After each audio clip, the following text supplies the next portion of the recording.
Graça e paz. Amém. Reafirmar mais uma vez a nossa alegria de estarmos aqui junto com os irmãos, celebrarmos, refletirmos na palavra de Deus, especialmente no que diz respeito à obra do Senhor. Aliás, a missão é dele, a missão é de Deus. Nós somos meros partícipes, ou seja, nós temos recebido de Deus este privilégio. Nós, a Igreja do Senhor nesta cidade de Castro, mas a Igreja do Senhor esparramadas em todas as partes do mundo. Temos recebido este privilégio de sermos partícipes daquilo que Ele está fazendo, daquilo que Ele já vem fazendo desde a eternidade e daquilo que Ele quer continuar fazendo. Então é um imenso privilégio.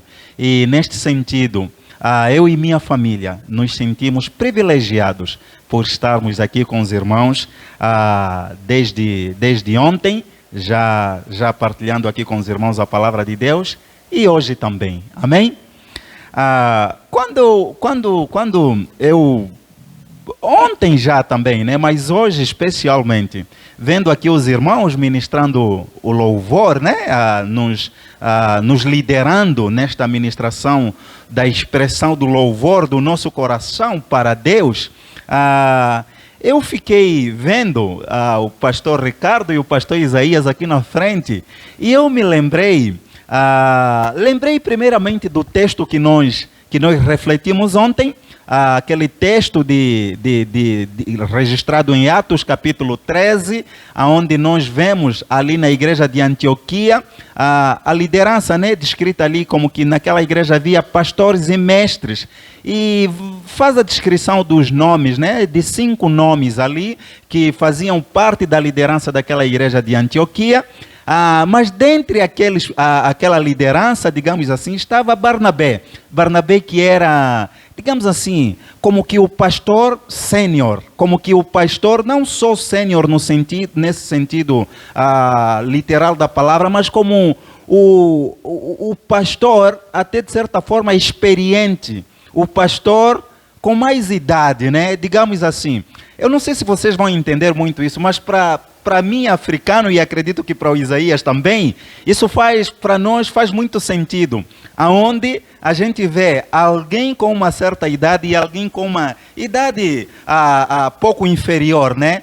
E então, quando eu vi assim Isaías e o pastor Ricardo, eu fiquei refletindo, Deus, com cada coisa que o Senhor faz. Imagino assim o privilégio do Isaías de estar ali debaixo de um pastor com experiência que nem o pastor Ricardo. Experiência, eu falo em todos os sentidos mesmo. Experiência da vida, né? Experiência de lidar com as pessoas. Ou seja, ele está debaixo, digamos assim, de uma liderança na qual o pode orientar bem nos caminhos do Senhor. Deixa eu trocar aqui, deixa tirar aqui desta dimensão, talvez para uma dimensão onde cada um de vocês entendam.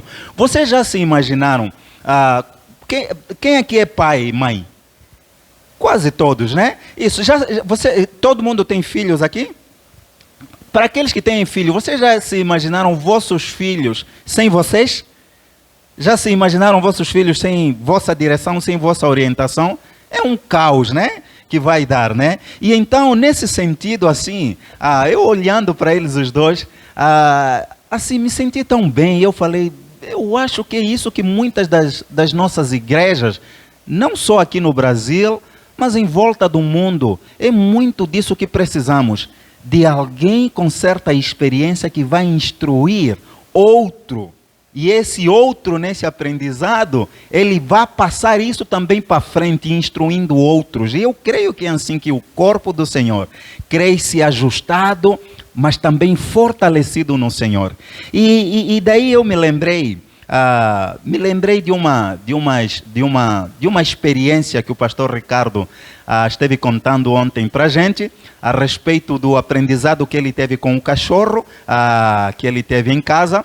E depois que ele nos contou aquilo, eu falei para ele, eu também vou lhe contar uma história verídica com animais, mas era com elefantes, o que aconteceu lá na África do Sul. Eu acabei não contando para ele, mas eu vou contar agora para ele e para a igreja toda, né? Para mais ou menos termos uma noção daquilo que eu comecei falando em ver o pastor Isaías com uma idade mesmo cronológica, digamos assim, inferior à do pastor Ricardo. E quem me contou essa história foi um missionário sul-africano chamado Cobus van Niekerk. Acho que você conhece, né, o Cobus? Ele é um dos líderes da Jocum, lá na África. E o Cobus, ele contou uma experiência que aconteceu lá na África do Sul para nós. Diz ele que a África do Sul, para aqueles irmãos que sabem ou conhecem, tem algumas reservas naturais, né, com animais muito bem preservadas. Aliás, é um país que muito preserva. Ali, aquela zona África do Sul, Namíbia, o Quênia, são países onde eles preservam também a natureza, ou seja, eles entendem de que é parte, ou seja, a natureza ela deve ser preservada, é uma responsabilidade também deles. Aliás, eles usam também para o turismo, as pessoas vão ali, fazem turismo, fazem os safaris e tudo mais. E diz que o Cobus ele conta uma experiência que havia um zoológico ali na África do Sul com bastante elefantes. E como tinha bastante elefantes, eles decidiram tirar alguns elefantes para botar em um outro zoológico que eles criaram para diversificar, né? E aí o que eles foram fazer? O pessoal que foi tirar os elefantes, sem muita experiência, eles tiraram todos os elefantes mais novos. Todos os elefantes mais novos foram retirados daquele habitat e levaram para o novo habitat. Só que o que é que começou a acontecer ali no novo habitat? Diz que os elefantes ali no novo lugar, eles começaram a ter um comportamento anormal, um comportamento que não é típico dos elefantes. Diz que eles brigavam, eles saíam destruindo a natureza e tudo mais por dias. E daí, o que os responsáveis daquele lugar fizeram foi chamar especialistas. Como sempre, né? Isso acontece lá na África, acontece também aqui. Como sempre, a gente tende sempre a chamar um especialista de fora, né? A gente, não sei se isso é do ser humano, a gente não gosta muito de valorizar a prata da casa, né? A gente olha para nós, parece que não se vê com muita capacidade. E aí eles foram chamar especialista dos Estados Unidos. Diz que o especialista chegou e cobrou uma grana alta, tá? O cara chegou, ele observou e ele, no final das contas, não conseguiu solucionar. E aquele problema continuava. Então aquilo estava deixando apavorado os responsáveis daquele zoológico. Aí eles chamaram um outro especialista lá da Europa, não lembro agora de que país. Só sei que no final das contas, 4 especialistas, não da África do Sul, mas de várias partes do mundo, haviam passado ali e não haviam resolvido o problema. Daí, como última alternativa, então eles olham para a casa, ali na África do Sul, e eles chamam um especialista sul-africano, cujo especialista vai para aquele lugar. E segundo eles disseram assim, mas o cara não fez nada. Não é que não fez nada. É claro que ele fez. Diz que ele chegou, ele passou cerca de 5 ou 7 dias, não me lembro bem agora.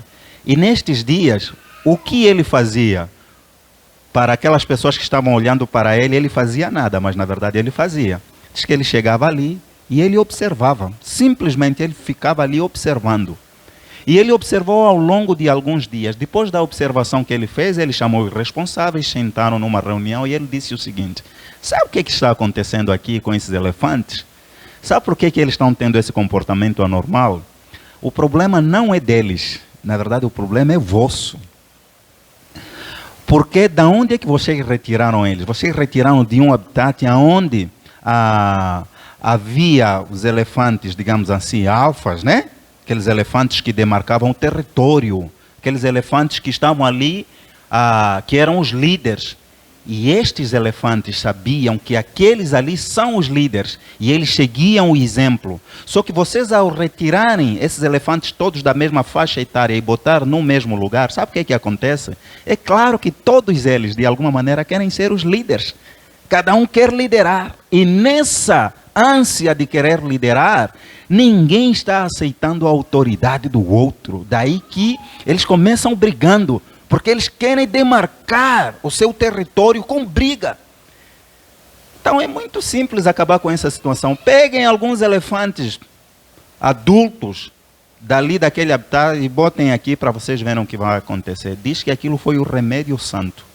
Pegaram alguns elefantes lá, botaram aqui, e na altura que eles botaram, diz que aqueles elefantes mais novos tentavam brigar, chegavam nos elefantes mais velhos, tentavam dar trombada, e os elefantes adultos ali, parados, né, com aquela toda a sua força e garra, demarcando o território, e aos poucos aquele comportamento foi dissipando-se e tudo voltou ao normal, e o normal aconteceu ali naquele lugar. Ou seja, o que nós aprendemos com essa história que o Cubos nos contou? Ele contou-nos essa história para mostrar o quão é importante ter uma liderança na qual ela não está aí só para mostrar força, uma liderança na qual ela está aí para proteger, mas uma liderança que está aí para mostrar firmeza, uma liderança que está aí para mostrar o alvo no qual todos devam seguir para alcançar. E então eu abri esse parênteses apenas para fazer esse reparo que eu vi aqui, né? E assim, me fortaleceu o coração em poder ver isso e gostaria até de certa forma encorajar a todos nós a orarmos nesse sentido de que a igreja tenha sempre esses líderes, né? Líderes adultos, líderes mais novos, líderes que tragam de alguma maneira segurança até para os mais novos, porque todos nós de alguma maneira, em alguma situação da vida, nós precisamos ser liderados. Talvez não só por pessoas mais idosas do que a gente, mas por pessoas experientes, porque isso traz segurança para a gente. Nós prossigamos para o alvo, que é cada vez mais conhecer a Jesus e nos tornarmos parecidos com Ele. Amém? Meus amados irmãos, abramos as nossas Bíblias naquela oração conhecida como a oração sacerdotal, João capítulo de número 17. João capítulo de número 17, a oração sacerdotal. Nós estaremos baseando a continuidade da nossa mensagem, a mensagem que começamos refletindo ontem, a respeito deste desafio, o desafio que continua, o desafio missionário para o continente africano e não só, mas aqui especialmente a gente está falando do continente africano. E ontem nós começamos por refletir debaixo do grande tema uma igreja saudável, uma igreja missional. Então ontem falamos a respeito da igreja missional, aliás de uma igreja saudável, biblicamente. Nos baseamos no capítulo 13 de Atos. Vimos que uma igreja saudável biblicamente, ela é liderada pelo Espírito Santo, ela tem o seu caráter formado por Deus, e ela junta forças com Deus na realização da tarefa missionária, sendo um instrumento de Deus, tanto aqui, ali e acolá. Ou seja, tanto aqui perto, aonde estamos, mas também longe.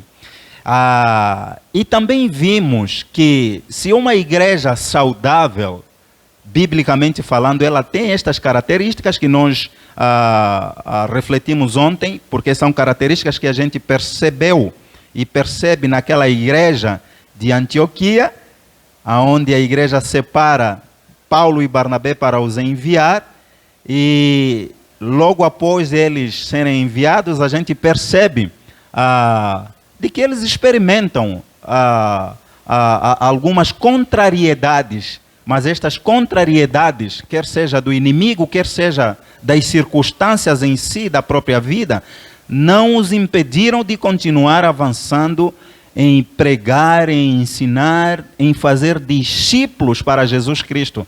A gente vai vendo lá, né, no texto que lemos ontem, um embate que eles vão tendo com um mágico que tentava atrapalhar a obra do Senhor. Mas em tudo eles venceram, porque eles eram liderados pelo Espírito Santo, eles tinham seu caráter formado a partir de Deus e eles se entendiam como partícipes da obra de Deus.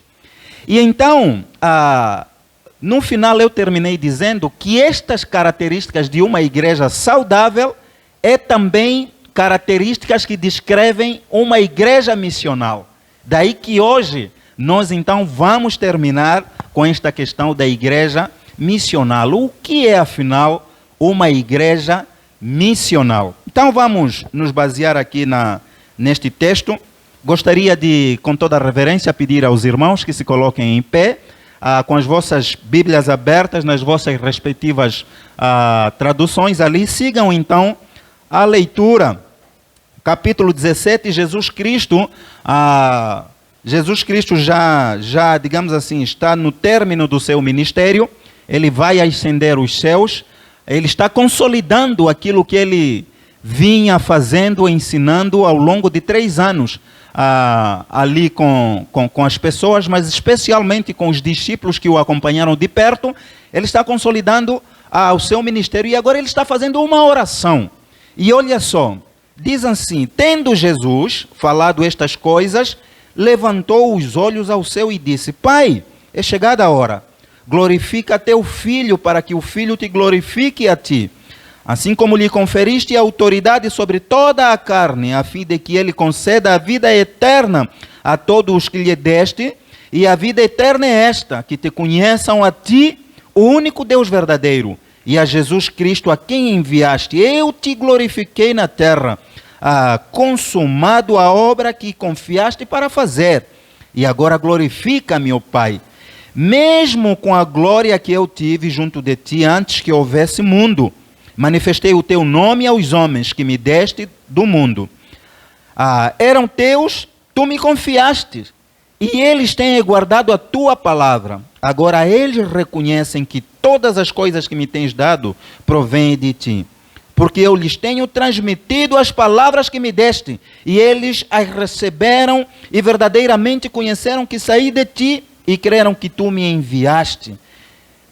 É por eles que eu rogo. Não rogo pelo mundo, mas por aqueles que me deste, porque são teus. Ora, todas as minhas coisas são tuas, e as tuas coisas são minhas, e neles eu sou glorificado. Já não estou no mundo, mas eles continuam no mundo, ao passo que eu vou para junto de ti. Pai Santo, guarda-os em teu nome, que me deste, para que eles sejam um, assim como nós. Quando eu estava com eles, guardava-os no teu nome, que me deste, e protegi-os, e nenhum deles se perdeu, exceto o filho da perdição, para que se cumprisse a Escritura. Mas agora vou para junto de ti, e isto falo no mundo, para que eles tenham o meu gozo completo em si mesmos. Eu lhes tenho dado a tua palavra, e o mundo os odiou, porque eles não são do mundo, como também eu não sou. Não peço que os tires do mundo, e sim que os guardes do mal. Eles não são do mundo, como também eu não sou. Santifica-os na verdade, a tua palavra é a verdade. Assim como tu me enviaste ao mundo, também eu os enviei ao mundo. E a favor deles, eu me santifico a mim mesmo, para que eles também sejam santificados na verdade. Não rogo somente para estes, mas também por aqueles que vierem a crer em mim por intermédio da sua palavra, a fim de que todos sejam um, e como és tu, ó Pai, em mim e eu em ti, também sejam eles em nós, para que o mundo creia que tu me enviaste. Eu lhes tenho transmitido a glória que me tens dado, para que sejam um como nós o somos, eu neles e tu em mim, a fim de que sejam aperfeiçoados na unidade, para que o mundo conheça que tu me enviaste e os amaste, como também amaste a mim. Pai, a minha vontade é que onde eu estou, estejam também comigo os que me deste, para que vejam a minha glória que me conferiste, porque me amaste antes da fundação do mundo. Pai justo, o mundo não te conheceu, eu porém te conheci, e também estes compreenderam que tu me enviaste. Eu lhes fiz conhecer o teu nome, e ainda o farei conhecer, a fim de que o amor com que me amaste esteja neles, e eu neles esteja. Palavra do Senhor. Amém? Os irmãos podem tomar os vossos assentos. Amados, nós estamos vendo aqui Cristo Jesus efetuando uma oração tal como ele expressa mesmo aqui, né? Não só por aqueles com quem ele caminhou ao longo daqueles anos, ao longo daqueles 3 anos e poucos de ministério, ao longo daquele tempo em que ele esteve aqui na terra, realizando a missão do Pai, porque a missão é de Deus. Ele vem a este mundo enviado pelo Pai para realizar a missão do Pai, que era a missão que nenhum outro homem poderia realizar, ou seja, a missão pela qual nos torna hoje partícipes desta continuidade da missão do Pai, até ao dia em que Ele quiser. Então nós vemos Jesus orando por eles, mas também vemos Ele dizendo: Pai, eu não oro somente por estes, eu oro também por todos aqueles que virem a crer em mim. Ou seja, por todos aqueles que virem a crer em Ti por meio de mim. Então nós percebemos aqui nesta oração, se Jesus ora por aqueles, para que eles sejam fortalecidos na palavra de Deus, porque eles estão no mundo, mas eles não são do mundo. Ao mesmo tempo Ele ora por nós. Ou seja, nesta oração a gente percebe a responsabilidade que aqueles discípulos, aqueles cristãos no século I tiveram. Nós entendemos aqui a responsabilidade daqueles, ao mesmo tempo a responsabilidade nossa, minha, sua, nossa, de continuarmos sendo o quê? De continuarmos sendo aquilo que estes discípulos foram, para que hoje nós fôssemos alcançados. Ou seja, eles cumpriram a missão de Deus na história, ao longo do seu tempo, da sua época, no seu contexto, com os seus desafios. Do mesmo modo, nós cumpriremos, pela graça de Deus, a obra do Senhor no nosso tempo, na nossa época, neste nosso contexto, onde os desafios são múltiplos. Os desafios não são os mesmos daqueles cristãos do século I, são os desafios da nossa época, mas nós os podemos vencer, tal como eles o venceram, não na força deles, mas na força do Senhor Jesus, que habita em nós por meio do Espírito Santo, aquele que nos capacita. É por ele que nós venceremos. Então, o que é a igreja missional? A igreja missional, ela é definida como uma comunidade que está em busca constante de desenvolvimento com a missão de Deus no mundo. A igreja missional, ela é definida como uma comunidade de fé, que nem nós aqui. Ela é definida como uma comunidade, mas esta comunidade, ela não é estática. Esta comunidade, ela não é parada. Esta comunidade, ela não está aqui simplesmente por acaso. Não. Ela está em constante desenvolvimento. Ela está envolvida na missão de Deus no mundo. Essa é uma igreja missional.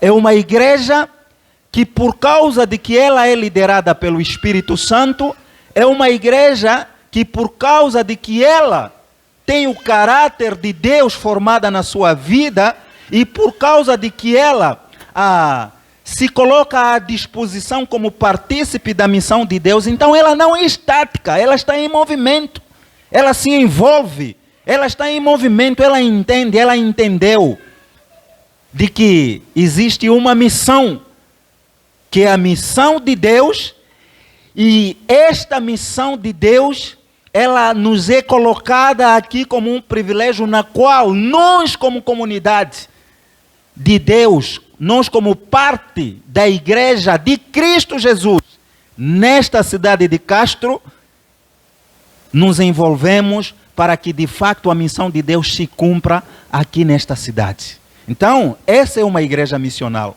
Uma igreja missional é o povo, como nós, povo de Deus, visto como enviados em missão. Enquanto nos modelos tradicionais, os enviados são os missionários, algumas vezes aqueles missionários que a gente diz assim, pagos, né? Que algumas vezes a gente os chama de profissionais. Sabe, no modelo tradicional de missão, a gente se vê como uma comunidade que está aqui, a gente vai terceirizar essa tarefa. Essa missão da obra de Deus não é muito nossa como igreja, como comunidade. Essa é uma missão dos missionários. Então a gente vai fazer o quê? A gente vai pagar eles para eles realizarem a obra de Deus.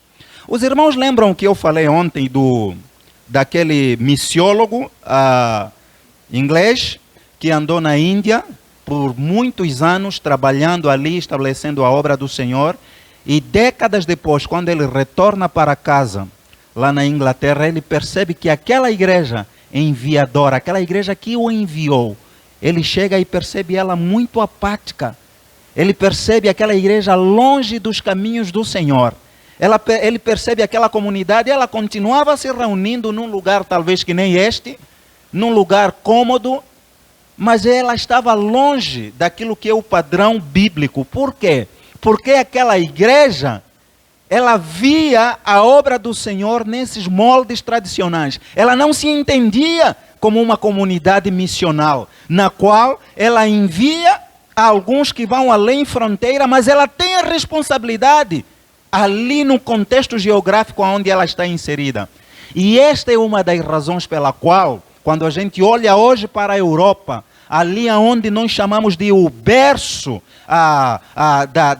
digamos assim, da reforma protestante, que aconteceu há 502 anos atrás, liderada por aquele monge Martinho Lutero, aquele que, de uma maneira destemida, corajoso, ousou em fazer o que? Em desafiar o papado na altura, que havia desencaminhado a obra do Senhor. Então ele desafia, trazendo algumas teses que ele prega ali, no sentido de fazer com que a igreja volte para aquilo que é realmente os caminhos do Senhor. E a gente percebe que a partir dali uma onda de reforma, uma onda de avivamento do Espírito Santo acontece ali naquele lugar, ali na Europa, Inglaterra, Alemanha principalmente, ali Suécia, França, Suíça, aonde muitos homens e mulheres começaram a se entregar a Deus e foram enviados por aquelas igrejas daquele lugar para muitas partes do mundo. É esse lugar que hoje a gente percebe que se tornou apático. Por quê? Porque ela deixou de ser uma igreja missional. Simples assim. Simples assim. Irmãos, pasmem. Mesmo tendo uma igreja quase que morta na Europa, e não é um lugar hoje que se tornou muito difícil até para os missionários, para o desenvolvimento, digamos assim, da obra missionária, porque os corações se tornaram tão endurecidos. Pasmem que ainda é um lugar onde, mesmo com as igrejas minguando, ainda é um lugar onde a gente percebe assim que de alguma maneira contribuem significativamente, financeiramente, para a obra missionária. Parece um contraste, né? Parece um contraste. E gente, o que acontece lá, se a gente não cuida, acontece também com a gente.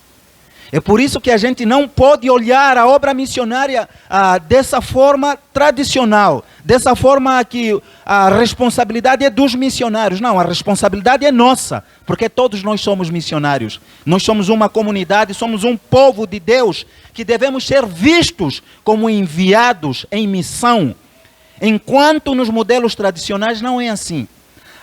Na igreja missional, todos se percebem como participantes desse chamado, porque a missão é do Pai, a missão é de Deus. E a gente percebe isso na oração de Jesus Cristo. A gente percebe ele falando: Pai, eu oro por estes, para que, assim como me enviaste, eu os envio também. Ou seja, Jesus está manifestando na sua oração de que ele entendeu de que a missão é do Pai, a missão é de Deus, esta missão na qual ele veio cumprir junto destes, e é esta mesma missão a que ele está conclamando estes discípulos para continuarem. Então, uma igreja missional, todos se percebem de que eles são partícipes deste grande chamado, porque a obra é de Deus. Mas a igreja missional também, ela é criada para ser um sinal. Ela foi criada por Deus para ser um sinal, para ser um instrumento de Deus em favor do mundo. Ela é um sinal. Amados, nós somos a igreja do Senhor e somos o seu instrumento, somos o sinal de Deus. Você é o sinal de Deus lá no seio da sua família. Quer seja com os seus filhos, você é o sinal para manifestar a glória de Deus ali. Os seus filhos ali em casa é o seu primeiro ministério. Eles devem ver na sua vida a manifestação da glória do Senhor. Mas nós somos o sinal, somos um instrumento de Deus na sociedade onde nós estamos inseridos. Eu sei que os irmãos aqui, cada um está inserido na sua vocação profissional em diversas áreas. É você um instrumento de Deus ali onde estás para fazer o quê? Para manifestar a glória de Deus. No modelo tradicional de igreja, ela se entende como que enviadora de missionários, enquanto no modelo de igreja missional, ela mesma é enviada, ela se entende como enviada. Irmãos, vocês estão entendendo o que eu estou tentando trazer aqui para nós? Eu estou dizendo para nós porque isso vale para mim também. Isso não é para vocês, isso é para nós. No modelo tradicional de igreja, a igreja, muitas vezes, ela tem um entendimento de que os missionários são aqueles que a gente envia. Mas no modelo missional, e esse modelo missional não é um modelo inventado, é um modelo bíblico. Esse modelo missional, a igreja entende que ela é a enviada de Deus. Eu ontem contei a experiência de que há alguns anos lá atrás, quase 20 anos, há 20 anos mesmo, eu conheci 2 missionários da Jocum. E para mim aquilo foi um impacto porque eram missionários angolanos e eu já estava com uma certa idade na igreja onde eu nasci, cresci, me batizei. Uma igreja, por sinal, grande, com mais de 1000 membros.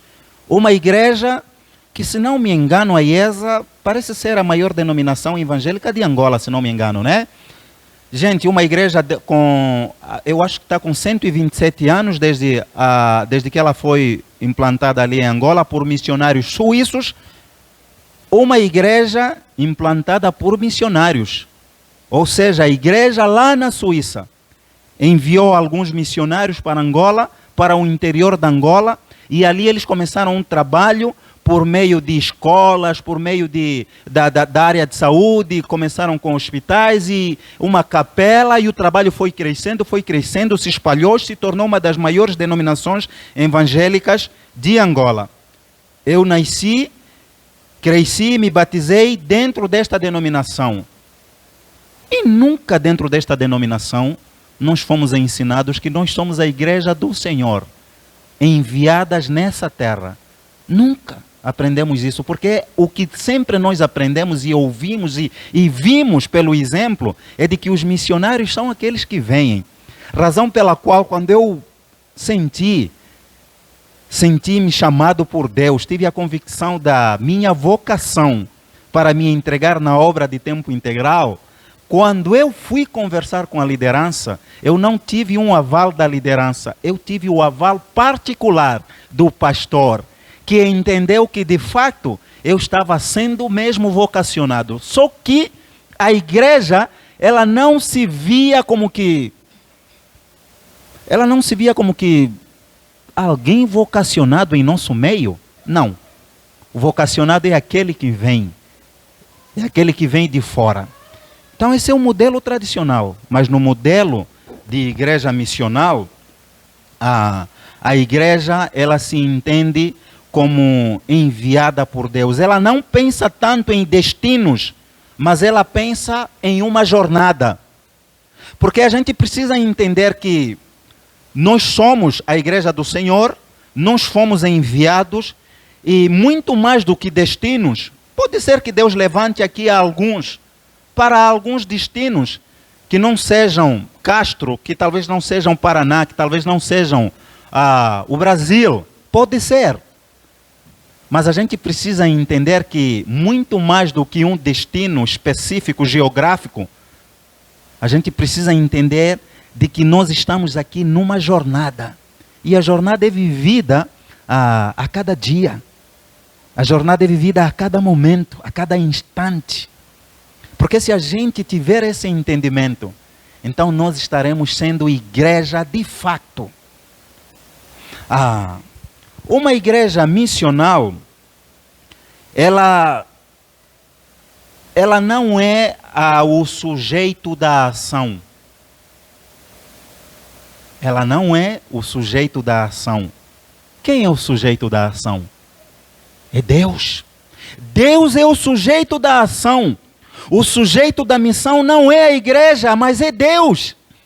Deus tem uma missão na qual a igreja ela participa e jamais o contrário. A localização da missão de Deus não é principalmente a igreja, mas é o mundo. O mundo é a localização da missão de Deus. E aonde é o mundo? Irmãos, aonde é o mundo? Aonde é o mundo? Queridos, aonde é o mundo? Podem responder. Aonde é o mundo? Ao nosso redor. O mundo é aqui, é ali, é acolá. Então a missão é de Deus, Deus é o sujeito. E se Deus é o sujeito, a localização da missão de Deus não é nós, a igreja, mas é o mundo. O mundo onde nós estamos inseridos. Ali é a localização da missão de Deus. Ou seja, Deus, ele já está atuando no mundo. Ele simplesmente nos convida para sermos partícipes. Sabe, algumas vezes, eu ouço isso, né? Provavelmente você já ouviu também. Eu já falei isso também. Pode ser que você já tenha falado também. Eu vou ali, Deus me enviou ali para fazer a obra dele, para falar dele. Eu vou lá para fazer alguma coisa a respeito de Deus. Meu querido, deixa dessa pretensão. Na verdade, antes de você ir para lá, Deus já está fazendo.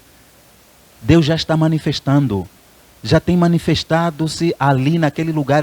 A gente só vai lá para fazer o quê? Para confirmar aquilo que ele já começou. Vocês estão entendendo? A gente só vai para confirmar aquilo que ele já começou fazendo antes mesmo que nós fôssemos lá. Aliás, de quem é o mundo? De quem é o mundo? É de Deus. Ele não perdeu e nunca perdeu e não perderá o controle da sua criação. Então precisamos ter esse entendimento. Precisamos ter esse entendimento. Então, uma igreja missional, ela entende que Deus já está atuando no mundo. E ela é uma convidada. Ela se entende como convidada para ser partícipe desta missão. E o conceito aqui, nesse caso, é de que a missão de Deus é restaurar a totalidade da criação. Este é o conceito de igreja missional. O conceito de igreja missional é de que Deus, a missão de Deus é restaurar a totalidade da criação. Algumas vezes na nossa teologia, nós temos um conceito um pouco deturpado. Não sei se os irmãos já perceberam. Algumas vezes eu estou conversando isso, eu também estou refletindo nisso, tá? Não que eu seja o perfeito, mas eu estou refletindo nisso também. Sabe, quando a gente começa a falar da missão de Deus, o nosso enfoque, ele está sempre nas pessoas. A gente pensa sempre nas pessoas. Está errado? Claro que não está errado. Mas a missão de Deus, ela não fala somente das pessoas, porque quando a gente lê de Gênesis a Apocalipse, principalmente em Gênesis, quando a gente lê ali a obra da criação, a que Deus realiza, nós vemos Deus criando tudo, criando muitas coisas e culminando com o homem. Mas no capítulo 3, onde nós percebemos ali a queda do homem, o que é que foi afetado? Depois que o pecado entrou no mundo, o que é que foi afetado? O que é que afetou? O pecado, o que é que o pecado gerou? Ele não gerou somente a destruição do ser humano, mas a própria natureza em si também. Ela foi afetada. Aliás, se você ler Romanos, você vai perceber Paulo falando isso, de que a própria natureza geme, aguardando com expectativa o dia da vinda do Senhor. É por isso que é sua e é minha responsabilidade zelarmos também por esta natureza. Aí, daí talvez você diga assim, mas Pedro, será que com toda essa destruição que acontece, será que a gente vai dar conta? Meu irmão, faça a sua parte. Façamos a nossa parte. É nossa responsabilidade também zelarmos pela natureza. Essa é nossa responsabilidade. Ou seja, a missão de Deus é restaurar a totalidade da sua criação. Isso envolve nós, os homens, mas também envolve toda a criação. A igreja participa como sinal e instrumento da missão de Deus. A igreja missional, repensando essa na história, a igreja missional, nós entendemos que igrejas missionais, elas percebem-se a si mesmas não tanto como enviadoras, mas como sendo elas mesmas enviadas. Ou seja, quando a gente pensa, por exemplo, na história, aquilo que aconteceu no século IV, no ano 313, se não me engano, até mais ou menos nessa época, a igreja, ela não era conhecida tal como a conhecemos hoje. Porque ela era uma igreja que, na verdade, ela estava bem naqueles moldes nos quais Jesus, lá no capítulo 1 de Atos, no versículo 8, quando ele diz aos discípulos, sereis minhas testemunhas aqui, ali, acolá, ou seja, Jerusalém, Judeia, Samaria e até aos confins da terra, a gente percebe uma igreja peregrina, uma igreja peregrinando pelo mundo. E aonde estes cristãos iam, eles se reuniam nas casas, partiam o pão, né? Eles celebravam juntos celebravam juntos a alegria que eles tinham de terem sido alcançados pelo Senhor, mas ao mesmo tempo eles manifestavam com suas vidas a glória do Senhor. Só que desde o ano 313, aonde o Constantino, como imperador na época, ele teve uma sacada, né?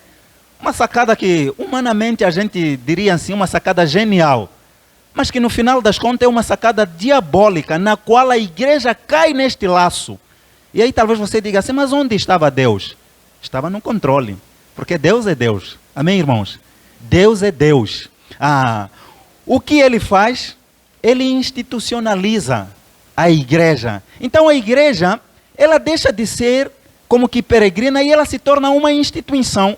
E a partir do momento em que ela se torna uma instituição, o que a gente percebe ao longo da história da igreja? As pessoas vão aderindo a esta instituição, não porque elas se convertem ou são convertidas por Cristo, mas simplesmente porque elas se veem como uma instituição na qual eu posso aderir, como um clube.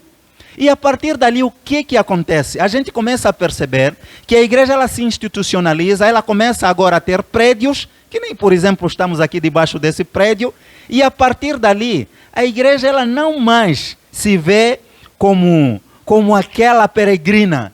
Ela se vê como uma instituição, e a partir dali, o que ela faz? Ela pega alguns que se sentem vocacionados e começa a enviar como missionários para várias partes do mundo. Ou seja, o que a gente conclui com isso? A gente conclui que a igreja, ela torna-se um lugar.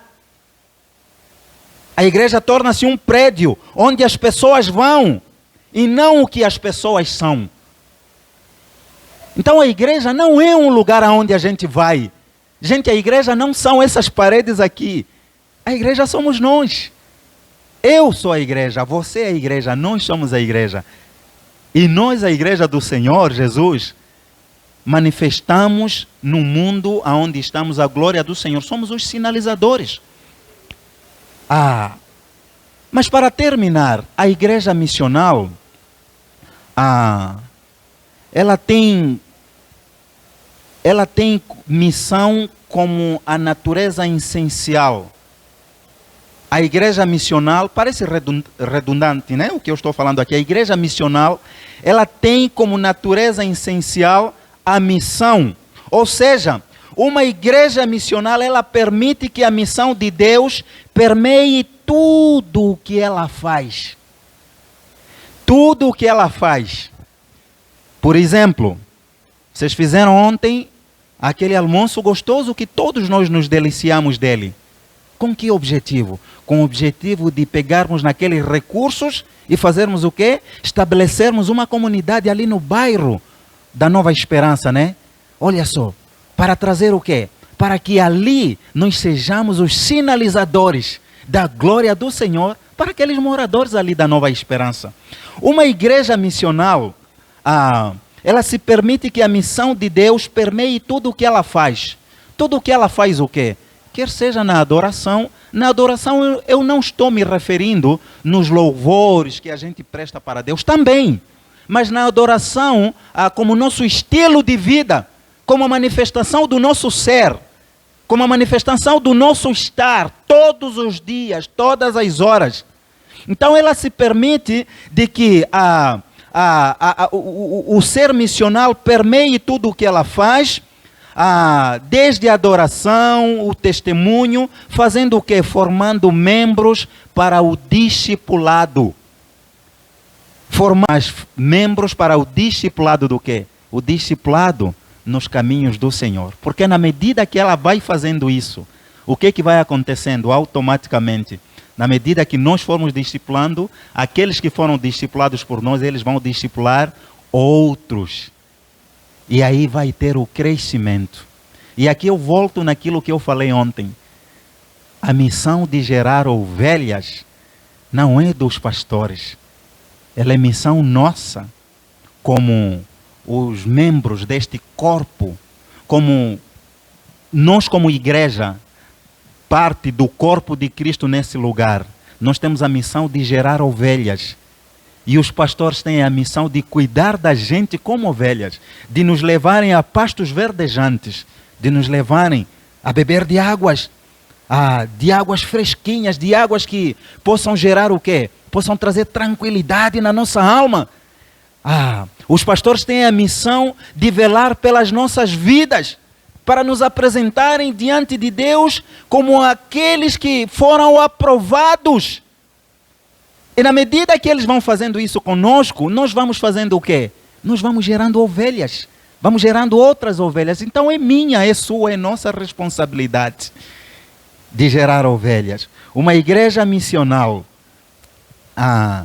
ela preenche a lacuna entre o alcance, para fora no caso, e a vida congregacional, para dentro. Já que em sua vida comunitária, a igreja encarna a missão de Deus. Então, missão, ela não é uma função da igreja, mas é o propósito pelo qual ela existe. Missão não é um departamento, tá? Não é um departamento da igreja. Missão é a razão pela qual nós existimos. Nós existimos pela missão de Deus. Essa é a razão do nosso ser, do nosso estar, do nosso estar aqui congregando. Essa é a razão. Missão não é uma função da igreja. Ela é um propósito da sua existência. Ou seja, você e eu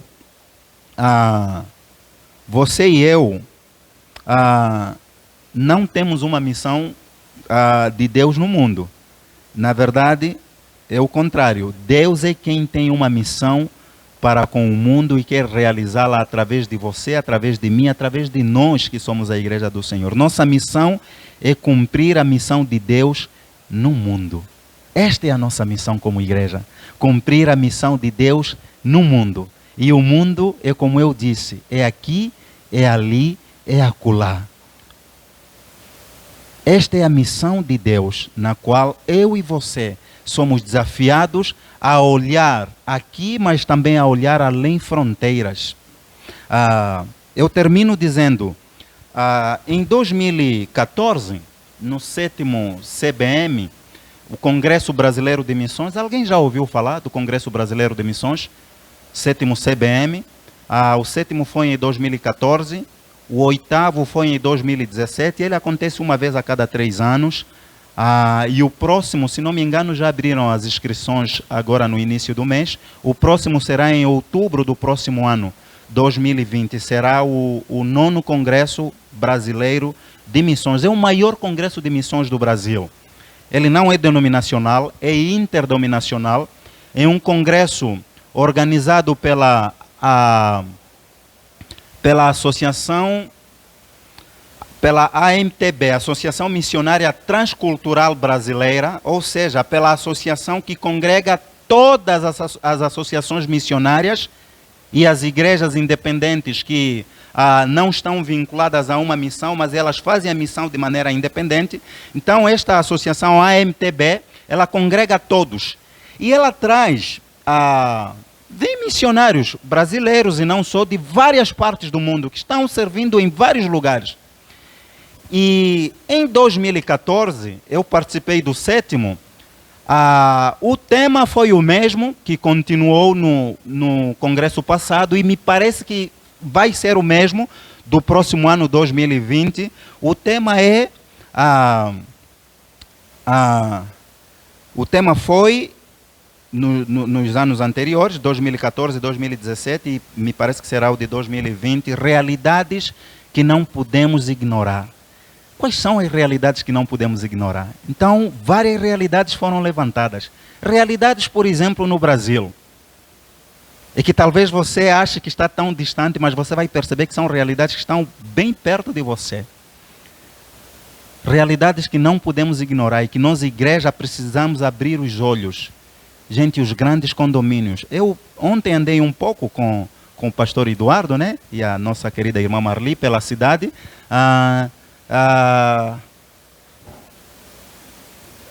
Ricardo, me perdoem, irmãos. Ele de vez em quando troca? Então menos mal, né? Ontem andei, o casal teve a amabilidade de levar a gente para conhecer alguns pontos da cidade. E talvez um pouco diferente da Maringá, onde nós vivemos. Em Maringá a gente percebe muitos condomínios murados, né? Muitos condomínios murados, onde tem gente, digamos assim, da sociedade alta mesmo. E a gente não está conseguindo alcançar essa gente como igreja. Então foi uma realidade na qual, naquele congresso em 2014 e 2017, me parece que 2020 continuará sendo refletido, como é que a gente vai alcançar essas pessoas? Porque o evangelho também é para elas. Como igreja, o que nós precisamos fazer? Quais são as estratégias adequadas para alcançar essas pessoas? É claro que a gente vai ter que buscar de Deus, porque o evangelho também é para elas. Estas pessoas, provavelmente, elas nunca aceitarão o nosso convite de virem para uma igreja, para adentrar em uma... Aliás, a ideia do que elas têm a respeito de igreja é uma ideia muito deturpada. Mas como nós vamos levar o evangelho para essas pessoas? Né? Outra realidade, por exemplo, que não podemos ignorar, vamos pensar naqueles países não alcançados com o evangelho, países difíceis, que o nosso pastor Isaías ontem esteve aqui falando, ali da janela 10x40, aonde você não chega ali como um missionário, como um cristão. Aliás, quase todos os cristãos que ali vão para manifestarem a glória do Senhor, missionários de carreira, digamos assim, ou não, eles não entram como missionários ou como cristãos. Eles entram como profissionais. Eles entram como qualquer um outro. Então eles vão ali, a maneira dele de ser, de estar, as suas ações diárias, elas devem espelhar a glória do Senhor. São realidades que nós não podemos ignorar. Realidades com os ribeirinhos, por exemplo, com os indígenas. Então são várias realidades que a gente pode levantar aqui. Realidades na África. O desafio continua. Como é que a gente vai manifestar a glória do Senhor ali? Então, vários projetos estão acontecendo. A gente vê muitos homens e mulheres realizando algumas vezes encontros com crianças para fazer o quê? Algumas vezes para alimentá-las, porque estão numa situação difícil. E a partir dali, neste alimentar, elas vão manifestando o que é o amor de Deus para aqueles pequeninos. Mas não só manifestando o amor de Deus com essas ações, ao mesmo tempo, elas vão orando, elas vão buscando maneiras de influenciar para que a justiça de Deus se faça, para que aqueles lugares possam ser transformados, para que corações de homens e mulheres, que muitas vezes estão em iminência como autoridades, os seus corações possam de facto se voltar para aquela realidade e entender de que eles estão ali, não para se servirem, mas para servirem. Gente, nós precisamos ter esse entendimento de que tudo é de Deus. E se tudo é de Deus, Deus pode usar como Ele quiser. Então, precisamos entender que nós, a Igreja do Senhor, somos partícipes desta grande missão. Esta missão que é a missão de Deus. É por isso que neste trecho que nós lemos no versículo 18, Jesus diz: assim como tu me enviaste ao mundo, também eu os enviei ao mundo. E a favor deles eu me santifico a mim mesmo, para que eles também sejam santificados na verdade. Então que todos os dias, eu e você, possamos ser santificados nessa verdade de Jesus Cristo.